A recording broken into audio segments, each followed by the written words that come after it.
Merhaba arkadaşlar, kanalıma hoş geldiniz. Bugün yılbaşı çiçeği ile ilgili kısa bir video hazırlıyorum sizler için. Bildiğiniz gibi şu an yılbaşı çiçeğinin tam çiçek açma mevsimi.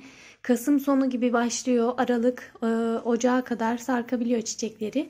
Ve gördüğünüz gibi üzerleri çok güzel bir şekilde tomurcuklandı. Çiçeklerin bazıları açtı, bazıları açmak üzere. Ve gerçekten muhteşem bir çiçeği var. Göze çok hitap eden bir çiçeği var.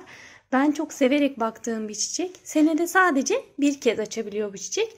Bugün de ben size bu çiçeğin bakımı ve çoğaltılması ile ilgili neler yapmanız gerektiğini kısaca anlatmaya çalışacağım. Yılbaşı çiçeğinin çoğaltılmasına geçmeden önce yılbaşı çiçeği ile ilgili hatta buna yılbaşı kaktüsü de denebiliyor. Onunla ilgili kısaca birkaç bilgiyi sizlerle paylaşmak istiyorum. Yılbaşı çiçeği biraz daha serin ortamları seven bir bitki türü. Yani oda sıcaklığına geldiğinde çok fazla gelişemeyebilir. Aynı zamanda bol güneş ışığını da seviyor. Bu da bir gerçek. Bol güneş ışığı aldığında hatta bu dalları güneşe doğru uzanma gösteriyor. Ama oda sıcaklığını aldığınızda da özellikle çiçeklenme döneminde bakın bu şekilde çiçekler çok hızlı bir süreçte böyle pörsüyebiliyor, sönebiliyor. O yüzden daha çok böyle 10 derecenin üstündeki sıcaklıklarda olması yılbaşı çiçeği için tam ideal bir hava sıcaklığı olacaktır. Bununla ilgili bazı bilgiler mevcut internette, ben de görüyorum. İşte yılbaşı çiçeğinin daha çok çiçek açması, daha hızlı çiçek açması için serin bir yere koyun gibi. Ama burada bazı bilgi yanlışlıkları var. Daha doğrusu eksiklikleri diyebilirim.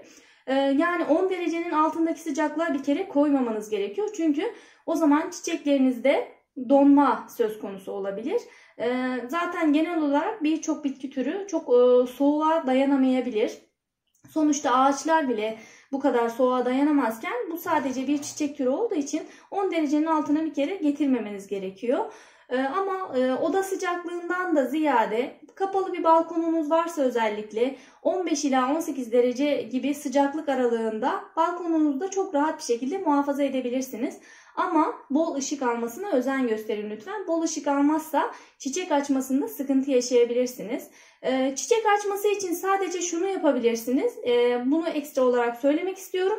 Mesela bu ayda çiçek açmaya başlıyor. Bundan 2-3 ay kadar önce çok fazla sulamayacaksınız. Sulamayı biraz azaltıyoruz.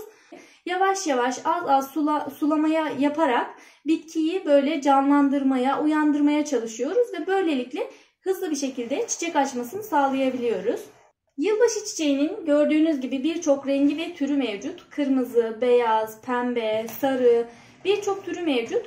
Normalde yılbaşı çiçekleri küçük saksılarda daha güzel çiçek açar, daha çok çiçeklenir. Bana bu şekilde diktiğime bakmayın. Bu aslında bunun içerisinde 10 tane kök var. Şunun içerisinde de 6 tane kök var. Yani çok böyle az olan bir bitki değil. Bunun böyle yayılmasını engellemek için ben genellikle böyle toplayıp üstten bir plastik şişe geçiriyorum. Çok fazla yayılmaması için.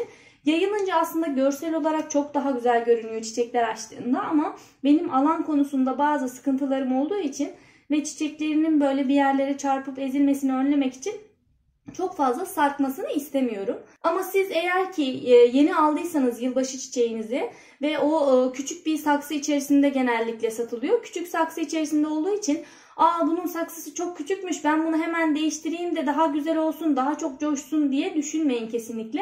Zaten bitkileri o şekilde satanlar onun saksısına uygun olarak satıyorlar. Yani hemen saksısını değiştireceğim diye uğraşmayın. Saksısını değiştirecekseniz de aynı ebattaki bir saksıyı tercih edebilirsiniz. Çok büyük saksılara geçmeyin.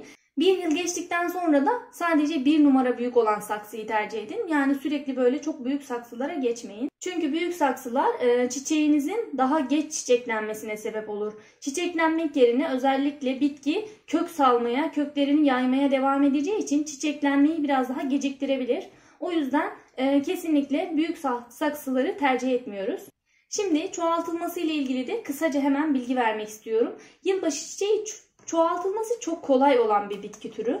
Ben hemen şurada size çoğaltmak üzere hazırlamış olduğum yılbaşı çiçeklerimi göstermek istiyorum. Bakın bu yosun içerisinde bunları çoğaltmaya çalıştım. Amacım burada yosun ile hızlı bir şekilde köklenmesini sağlamak ve gerçekten de yosun hızlı bir şekilde köklenmesini sağlıyor. Bakın hemen size göstermek istiyorum birkaç tanesini. Bunları ben bir hafta önce koydum. Gördüğünüz gibi şöyle bakın hemen ne kadar güzel bir şekilde köklenmiş. Bu yosunla oluyor. Toprağa dikseniz inanın bu kadar hızlı bir şekilde köklenmesini sağlayamazsınız. Bakın hepsi de çok güzel köklenmiş. Şimdi bunları saksıya artık alabilirim. Şöyle göstereyim. Bir hafta içerisinde normalde bu kadar hızlı bir şekilde köklenmez bitkiler. Ama yosun gerçekten çok hızlı bir şekilde köklenmesini sağlıyor. Bu yosunları da nereden bulabilirsiniz? Bununla ilgili her zaman söylüyorum. Özellikle orkideler için de çok kullanıyorum yosunu. Diğer çiçeklerim için de çok kullanıyorum. Ve ben bu yosunları ormandan, ağaç diplerinden alıyorum. Bununla ilgili de yukarıdaki linke tıklayarak bilgileri edinebilirsiniz. Videoyu izleyebilirsiniz. Şimdi bu yosunun içerisinde nasıl köklendirdim? Hemen size onları da açıklamak istiyorum. Bakın şuradan herhangi bir boğumunu, bir parçasını almanız bile yeterli olur. Yani 2-3 tane olması gerekmiyor. Çiçekli olmamasına dikkat edin. Çiçekli olanlar boşuna çiçekleri kurumasın. Şöyle bir parçasını koparıyorsunuz. Bakın şöyle kopardım. Ve bunu hemen yosunun içerisine şöyle koyuyorum. Başka hiçbir işlem yapmıyorum. Bu yosunu da bir kez sprey ile sulamıştım ilk suladığımda. Sonrasında kapağı da zaten bu şekilde kapalı olduğu için bu kendi kendine nem oluşturuyor ve çok hızlı bir şekilde köklenmesini sağlıyor.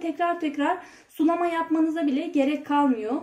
Ve bu sayede köklenmesi çok hızlı oluyor. Aynı zamanda çürümeler de söz konusu olmuyor. Çünkü sık sulamanız gerekmiyor ya da sürekli kontrol etmeniz de gerekmiyor. Hemen zaten gördüğünüzde böyle bir hafta içerisinde kökleniyor ve köklendikten sonra da artık siz bunları saksıya alabilirsiniz. Şimdi hemen bu köklendirmiş olduklarımı saksıya alarak size göstermek istiyorum. Burada birkaç çeşidim var. Farklı renklerinden, farklı olan renklerin hepsinden de birkaç tane çoğaltmaya çalıştım. Şimdi hemen köklendirmiş olduğum yılbaşı çiçeklerimi şöyle toprağa gömerek başlıyorum. Bakın kullandığınız toprağın nemli olmasına da dikkat edin. Nemli toprak kullanırsanız daha hızlı bir şekilde köklenme hızlı olacaktır ve daha çabuk büyüyecektir bitkiniz. Bakın köklenmiş olanı şöyle alıyorum. Bunu hemen şöyle toprağın içerisine gömüyorum. Çok fazla bir şey yapmıyoruz. Sadece hafif gömmeniz yeterli olur. Bu şekilde hepsini de gördüğünüz gibi çok hafif batırıyorum. Çok bastırmıyorum. Bu şekilde yılbaşı çiçeklerimin hepsini de dikmiş oldum. Siz isterseniz yosunda köklendirmeden direkt bu şekilde toprağa da dikebilirsiniz. Belli bir zaman aralığı yok. Sadece daha bahar aylarında daha hızlı bir şekilde gelişir bitki ama şu anda başlarsanız çoğaltmaya seneye bu zamanlar bu bitkinizden çiçek elde edebilirsiniz. Kullanacağınız toprak da bol humuslu ve geçirgen bir toprak olması gerekiyor. Böylelikle bu bitkinizin seneye bu zamanlarda çiçeklenmesini görebilirsiniz.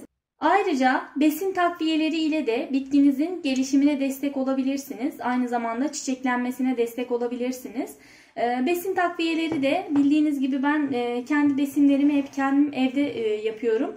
Siz de yukarıdaki linklere tıklayarak farklı bitki besini tariflerine ulaşabilirsiniz. Çiçeklenme döneminden 1-2 ay kadar önce özellikle bu besinleri uyguladığınızda bitkiniz çok güzel bir şekilde tomurcuklanır ve çiçek açar. Ama az önce de belirttiğim gibi yaz sürecinde birkaç ay böyle az sulama yapacaksınız ve daha sonra Ekim gibi bu bitki besini takviyelerini uygulayarak bitkinizin daha iyi bir şekilde çiçeklenmesini sağlayabilirsiniz. Özellikle kuru maya ve aspirin tarifim çok fayda ediyor. Ben özellikle onu kullanıyorum yılbaşı çiçeğimde. Ve ısırgan otu aynı şekilde çok fayda ediyor. Bu ikisini kullanarak siz de bitkinizin bu şekilde bol tomurcuklanmasına ve çiçek açmasını sağlayabilirsiniz. Bugünlük de anlatacaklarım bu kadardı. Umarım faydalı bir video hazırlayabilmişimdir sizler için. Videoları beğenip yorum yapmayı unutmayın lütfen. Yeni videolardan haberdar olabilmek için de kanalıma abone olmayı ve bildirimleri açmayı unutmayın. Ayrıca Beril'in Hünerleri Dıy kanalımda da sizlerle yeni geri dönüşüm fikirlerimi ve tasarım videolarımı paylaşmaya devam edeceğim. Beril'in Hünerleri Dayı kanalıma abone olarak da bana destek olabilirsiniz. Hepinize sağlıklı, mutlu, güzel günler diliyorum. Sağlıcakla kalın.